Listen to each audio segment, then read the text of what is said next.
తెలంగాణ రాజకీయాల్లో ఊహించని మలుపులు, అంతుచిక్కని బంధుత్వాలు ఎప్పుడూ చర్చనీయాంశంగానే మారుతున్నాయి.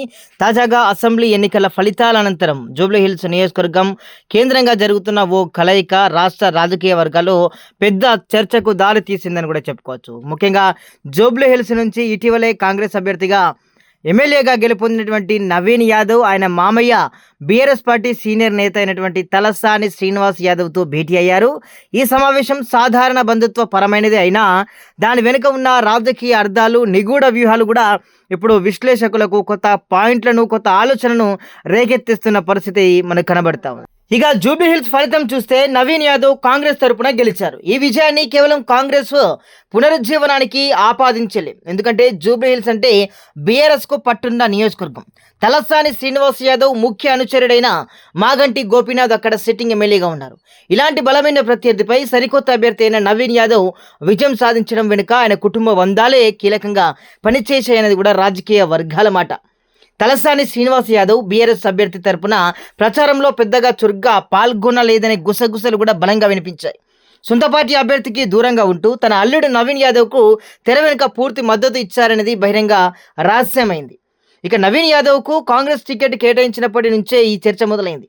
తలసాని కుటుంబం నుంచి కాంగ్రెస్కు మద్దతు లభించిందనే బలమైన ప్రచారం జరిగింది. అయితే మామయ్య హోదాలో తలసాని బీఆర్ఎస్లో ఉన్నా వ్యక్తిగతంగా తన అల్లుడి గెలుపును ఆకాంక్షించారని తెలుస్తోంది. బీఆర్ఎస్లో ఉంటూ కూడా సొంత అభ్యర్థికి కాకుండా వేరే పార్టీ అభ్యర్థికి మద్దతు ఇవ్వడం అనేది తలసాని శ్రీనివాస్ యాదవ్ రాజకీయ చాకచక్యాన్ని సూచిస్తోంది. తన రాజకీయ భవిష్యత్తు కోసం ఒకవేళ బీఆర్ఎస్ అధికారంలోకి రాకపోయినా కుటుంబం నుంచి ఒకరు అధికార పార్టీలో ఎమ్మెల్యేగా ఉండాలని దూరదృష్టితో ఆయన ఈ వ్యూహం పని ఉండవచ్చు. అయితే తాజాగా ఈ మామ అల్లుళ్ళ లంచ్ భేటీ అనేది ఈ మొత్తం కథకు బలమైన సాక్ష్యంగా నిలుస్తుంది. నవీన్ యాదవ్ గెలిచినందుకు తలసాని ప్రత్యేకంగా అభినందించారనే సమాచారం ఉంది. పైగా నవీన్ యాదవ్ స్వయంగా మామయ్య కావడంతో ఆయన కలిశాను అని చెప్పడం బంధుత్వాన్ని ధృవీకరించింది. కానీ రాజకీయాల్లో ఏ భేటీ కూడా కేవలం వ్యక్తిగతం కాదు. అధికారంలోకి వచ్చిన కాంగ్రెస్ పార్టీకి కొత్తగా ఎన్నికైన ఎమ్మెల్యేగా నవీన్ యాదవ్ బీఆర్ఎస్లో సీనియర్గా ఉన్నటువంటి తలసానిని కలవడం అనేది భవిష్యత్తు రాజకీయాల కోసం వంతెనలు నిర్మించడంగా విశ్లేషకులు భావిస్తున్నారు.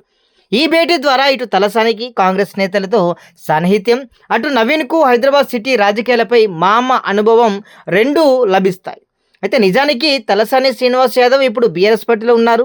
కానీ ఈ సమావేశం తర్వాత అధికార పార్టీ కాంగ్రెస్తో ఆయనకున్న కుటుంబ అనుబంధం ద్వారా ఆయన రాజకీయ భవిష్యత్తు ఏ విధంగా మారబోతుందనేది కూడా ఆసక్తికరంగా ఇప్పుడు మారిందని చెప్పుకోవచ్చు.